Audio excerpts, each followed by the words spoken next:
bénisse le Burkina Faso, patrie qui nous est chère, le pays des hommes intègres. Dieu bénisse le Burkina Faso. Les élections constituent une opportunité pour les citoyens d'exercer leur droit de choisir leurs responsables. Le droit de vote, non seulement le droit, mais le devoir de voter.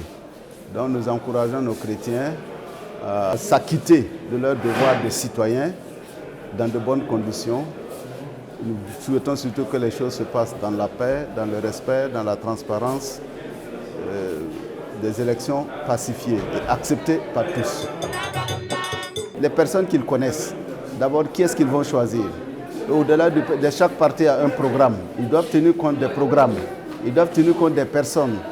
Alors, donc nous voulons des gens qui aiment leur peuple, qui s'engagent pour leur peuple. Nous ne voulons pas qu'ils élisent des corrupteurs, des voleurs du peuple, mais des serviteurs du peuple. C'est cela qu'ils doivent regarder d'abord avant de prendre le papier. Ce qu'on peut souhaiter pour les partis politiques, pour l'Église, l'autorité n'est rien d'autre qu'un service. Il faut que tous comprennent cela. Ils sont élus pour servir le peuple, pas pour autre chose.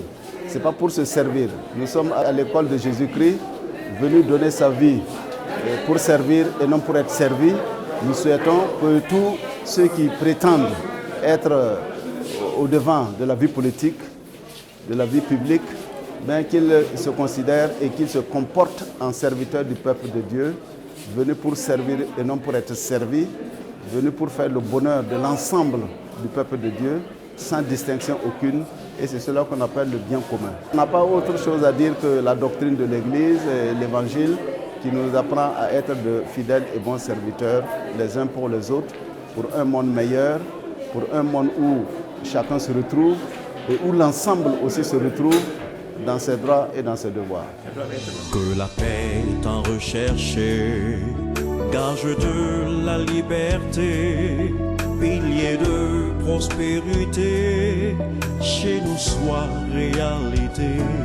Que la flamme de la paix ne se flétrisse jamais, que le feu de l'amitié reste toujours allumé. Oh, que Dieu fasse de cette nation celle qui procure la paix, se monte dans tous les palais la réconciliation.